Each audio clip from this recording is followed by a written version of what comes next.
মানিক বিন দিনার রহমতুল্লাহ তাআলা একদিন খুব চিন্তিত অবস্থায় উনি চিন্তা করলেন, আমরা তো মরতে হবে, আমাদের সামনে মৌত আছে, কবর আছে।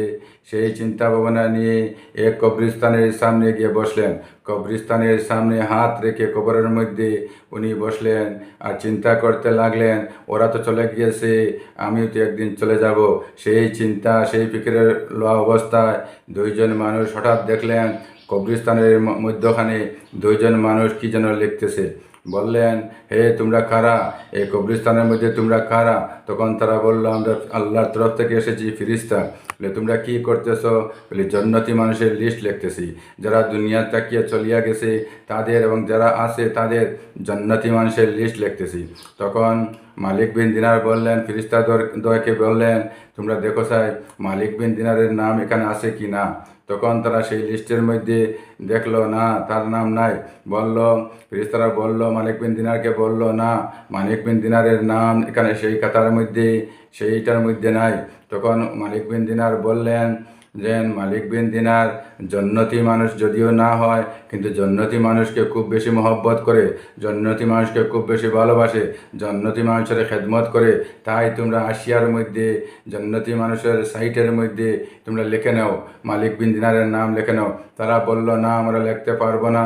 বলে, না, লিখে নাও, না লিখে নাও। তখন তারা বললো, না, আমরা লিখতে পারবো না।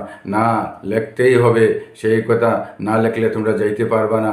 সেই কথা বলার সাথে তারা চলে গেল, তারা আল্লাহর দরবারে চলে গেল। তখন মালিক বিন দিনার চিন্তা করলেন যে, আমার নাম জান্নাতের খাতার মধ্যে নাই এবং জান্নাতি মানুষকে আমি ভালোবাসি, তার জন্য লেখাইতে পারলাম না। আফসোস আক্ষেপ করে করে মসজিদের মধ্যে চলে গেলেন।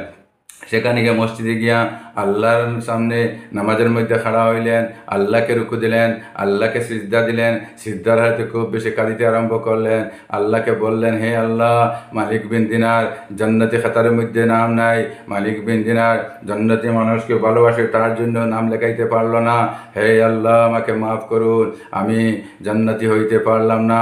এইভাবে কাঁদিতে কাঁদিতে ওনার 3 দিন চলে গেল। মসজিদের মধ্যে না খাওয়া আছে, না কিছুই আছে। 3 দিন শুধু আল্লাহকে রুকু, আল্লাহকে সিজদা এবং কাঁদিতে আরম্ভ করলেন, কাঁদিতেই থাকলেন। এই 3 দিন পর হঠাৎ তার তন্দ্রা আসলো। তন্দ্রার মধ্যে সে পড়িয়ে পড়লো, তন্দ্রার মধ্যে লাগিয়ে গেল। লাগার পর দেখলেন আবার ওই 2 ফেরেশতা এসেছে, আসিয়া বলছে, হে মালিক বিন দিনার, আমরা যে খাতার নাম লিখতেছিলাম সেটা নকল কপি, অরিজিনাল কপি আল্লাহ তালার কাছে। আমরা এই নকল কপি নিয়ে আল্লাহ তালার কাছে গিয়েছিলাম, গিয়ে সেখানে কপির মধ্যে মিলাইলাম যে মালিক বিন দিনারের নাম আমাদের এখানে নাই।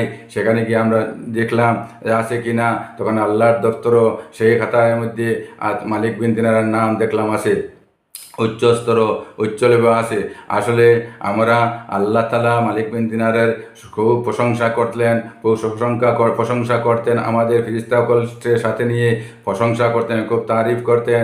তাই আমরা ভাবলাম, এত প্রশংসা এই জমানায় একজন মানুষ, তার মালিক বিন দিনার, তার এত যদি প্রশংসা হয়, তাহলে আমরা তার সরাসরি তার সাথে কথা বলবো, তাকে দেখবো। আল্লাহর কাছ থেকে ইজাজত নিয়ে আমরা দুনিয়াতে এসেছিলাম।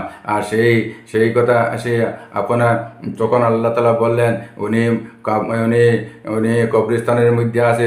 তখন আমরা কবরস্থানের মধ্যে আসলাম আর আপনার সাথে কথা বলার জন্য, আপনাকে দেখার জন্য আমরা এসেছিলাম।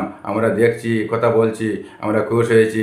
আর আপনার খুশখবরি, আপনার নাম আল্লাহর দপ্তরে জান্নাতীদের মধ্যে আছে। এই কথা বলে তারা চলে গেল।